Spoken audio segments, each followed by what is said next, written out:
Now on Radio 4, later this year, the public inquiry into what has been dubbed the worst scandal in the history of the NHS will publish its findings. In today's episode of Blood Matters, Blanche Girouard hears from one couple whose baby son was infected with HIV, the virus that causes AIDS, through contaminated blood products. What does it say? My Witch by Colin. That's his writing. And that's on the underside of your right arm? Yes. I'm with Janet Smith, or Jan as she likes to be called. She's showing me the colourful tattoo which she has on her right arm. It's of a green witch with a broomstick, and it's taken from a drawing by her son Colin. How old was he when he did it? Probably 5, and that was his last drawing. Colin died from AIDS at the age of 7. The story of how he suffered is heart-wrenching.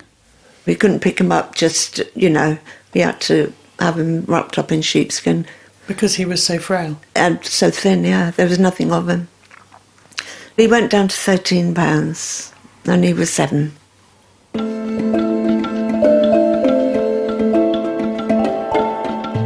In the 1970s and 1980s, thousands of people suffering from haemophilia, many of them young children, were given a revolutionary blood product that replaced their missing clotting agent. But the wonder drug, imported by the NHS from the United States, was contaminated with hepatitis and HIV, the virus that causes AIDS. More than 1,100 of the patients with haemophilia who were infected have since died. Thousands of lives have been devastated. I'm Blanche Girouard, and I've followed this scandal for years, listening to the stories of the affected and infected as they wait for justice. For BBC Radio 4, this is Blood Matters, Episode 4, Colin's Story. So everywhere you go, you see Colin. Colin, there's one there, look. He's a part of all our lives. There are different photos of Colin in every room in the small house in Newport, South Wales, where his parents, Jan and Colin Sr., live. And they're not sad. They're not. We don't, every time we look at them, think, oh my God, but it's not like that. Colin was born in 1982. His parents were delighted when they discovered that they were expecting another baby. Tell me about him as a little baby. What was he like? He was beautiful. He was chubby. He was the heaviest of all my children. He was 8 pounds 3 when he was born. For me, that was a big baby. Happy baby? He was a very happy baby. Never cried. It was Jan's sister, whose own son has haemophilia, who noticed that baby Colin was bruising easily and who encouraged his parents to have him tested. At once, baby Colin was diagnosed with severe haemophilia. Well, of course, when it started to first happen, you panic. It all depends where the bleed was, you'd get him in his knee or elbow, and you think, and he'd scream with pain. It wasn't like, he just bumped it. The nearest treatment was 40 minutes drive away, at the Haemophilia Centre at the University Hospital of Wales in Cardiff. So when Colin bled, and it could often be more than once a day, sometimes simply because he'd stepped on a piece of Lego, his parents had to jump in the car and speed off. On arrival, he was treated with a product called cryoprecipitate, a frozen blood product made from the blood plasma of a single donor, which had been used in the UK since the 1960s. Would you sit there while they defrosted it? Yeah, it was very cumbersome. Colin, he would be screaming the place down. They'd have to, tie him up in a sheet and just keep the one arm out, and he'd be really sweating and through screaming, He'd cry himself to sleep sometimes. It was awful to watch and laborious to administer. So when Jan and Colin Sr. were told that there was a new product, known as Factor VIII, that could be stored more easily and potentially used at home, they were delighted. You mixed 2 different components together, intravenous, back of the hand, syringe, done. Really? It was incredible. Ready to go? Ready to go home. It was incredible. Reduce your treatment period to about 10 minutes rather than half a day. Gosh. Because once you're on home treatment, you didn't have to leave the house. Wow. It was like a miracle. The product that baby Colin and other boys with haemophilia were being given, to provide them with the blood-clotting protein which they lacked, was being imported in the late 1970s and 80s from the United States.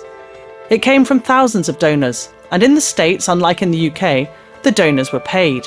which meant that the blood often came from vulnerable people with unsafe habits, like drug addicts, prisoners and prostitutes. All it took was one donor with a virus like hepatitis or HIV, and the whole batch would be contaminated. By 1984, when the first reliable test for HIV became available in the UK, baby Colin had been receiving Factor VIII for almost 2 years. He had become unwell, and so his parents took him back to Cardiff Hospital, where unbeknownst to them, he was tested for HIV. It was Professor Arthur Bloom, the director of the Cardiff Haemophilia Centre, who broke the news to Colin's parents. We were told in the corridor. We weren't took off to be told. We were told in the hospital corridor with kids running past, other parents. They just called us out. We were looking at Colin and Prof said he's HIV. And didn't explain what that was? No. Not until we asked. And once we found out what HIV was, we went back and he said he's been in contact with the AIDS virus. And we asked what the outcome is, and he said, well, if he can get over 5 years, they're pretty good. And then when Jan got upset, the nurse called Prof Bloom back and he took us into a side room and explained to us. It was too late then. But it's too late. And had he ever told you there was a risk associated with Factor VIII? No. No. At the time, he said if somebody's going to become a haemophiliac, now is the best time to be diagnosed because of this Factor VIII revolutionary treatment. You know, and when Colin was first diagnosed and they said you have to go to Prof Bloom, we were over the moon because we had heard about him. He was so well respected, and we thought Colin has got the best person to be looked after by. Arthur Bloom, who died in 1992, was then a leading figure in the world of haemophilia treatment, chairman of the UK Haemophilia Centre Directors Organisation, and also a senior member of the Haemophilia Society's medical advisory panel. In 1983, Professor Bloom had told colleagues that the press coverage of the AIDS crisis was unduly alarmist, and that it would be counterproductive to ban the importation of blood products at this moment. The consequences for his patients would prove him wrong.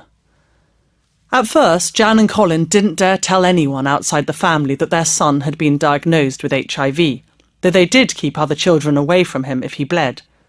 But word soon got out. Colin was in nursery. We had protest outside the school. If he goes to school, nursery, then the others are not going. We had crosses scraped into the door. People would, if they saw us, would cross the road. Oh, we had AIDS dead written on the side of the house, great big black letters. We moved in the end. People I went to school with suddenly stopped calling and walking across the road when they seen you. You know. Even Colin's godmother turned against us, you know, she didn't want to know. She had a little girl and she was coming down and I saw her mum running after her and sort of said, no, you can't play with him. It seems silly now, but at the time it was a big, you know, thing. How did Colin react? You know, he knew he was HIV positive. What? No. He didn't know. Oh, you didn't tell him? No. If he'd asked, we knew if he was bleeding, if he'd asked, I think we would have maybe told him, but he never did. We never lied to Colin about anything at all. If he asked a question, he got the truth. But he had to ask the question. So what did he think was happening?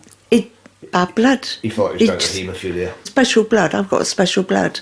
And that's how we dealt with it. For the next 5 years, they struggled to cope with the prejudice, the illness, and the strain of looking after a family in such difficult circumstances. Colin Sr. lost his job at a construction firm after his son's HIV diagnosis because his boss said that customers were threatening to leave. By 1989, little Colin was getting steadily weaker and was confined to hospital. His parents insisted on bringing him home to die. I think the last 3 months were the worst because you couldn't touch him. You know, we had him wrapped up in a couple of sheepskins. But if you touched him, it hurt him. Because he was so frail. And so thin, yeah. There was nothing of him. No, I mean, at one stage he said, I think I've got a bleed, Mummy, in my knee. And it wasn't. He was so thin, his bones hurt, I suppose. He was just hurting everywhere. He went down to 13 pounds and he was 7. Colin died at home on the 13th of January 1990. He was 7 years old. He just sat up on Jan's lap. He went, "Daddy, I can't see." And within 30 seconds, he'd gone. And I wasn't expecting it to be that fast and that peaceful, you know. So I was actually physically shocked when he died. And even though I knew it was going to happen, you know, you still don't expect it. You know, he died on my lap and I cuddled him for hours, and he just went to sleep. And it was beautiful. What impact did it have on the rest of the family, on the children? Oh, jeez. Oh, my God. It's really hard to even sort of think about it, because the devastation in our house for a long time was immense. I started drinking, which I don't drink. I can remember Christmas, it was his first Christmas, Colin had gone. We were rowing, weren't we? And the three kids, the other three, were screaming. And I was drinking, and then got up, went to go out. I was going to drive the car into a brick wall. That's how severe it was. And it was only the kids that stopped me doing that. The problem was we were grieving at different times. We never talked about it. Couldn't. No. So if I was down, she was happy. I had a habit of just going off for long walks up to the cemetery, rant and rave at him, come home and fine. Jan couldn't do that. She'd just dig herself in a hole and she couldn't get out of it. It would be years until they found out from their son's medical notes that he had been infected with hepatitis C, as well as the HIV virus. They also believe that little Colin and other young children were given the imported blood product unnecessarily by haemophilia centres as part of a treatment trial, a matter which they hope will be settled by the public inquiry. Today, Colin Sr. is still very angry. You know, who infects a 10-month-old baby with hepatitis and AIDS, for Christ's sake? If I'd have done it, they'd have locked me away. I just want revenge more than justice, and I always will want revenge, but that's just me. I don't want revenge. I'd never wish somebody to... I want them to pay. I don't want anybody to... Yeah, I want people to pay. I don't mean physical harm. I just want a real, sincere apology. I think that once they actually physically say to us, yes, this happened, it shouldn't have. Because up until now, it's 30-odd years, and Colin is still just a number. As soon as they say, yes, we've done this, we acknowledge it, he's acknowledged by name, not a bloody number, that's when I'll switch off and get on with my life.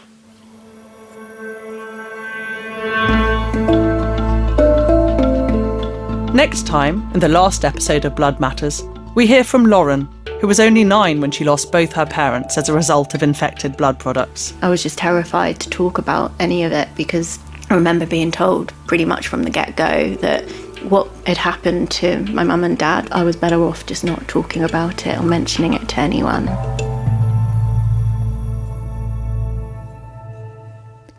The findings of the infected blood inquiry will be published on May the 20th. Blood Matters was presented by Blanche Girouard. The producer's Mike Lanchin, and the series is a CTVC production for BBC Radio 4. Details of organisations that can provide help and support with some of the issues raised in the programme are available at bbc.co.uk/actionline.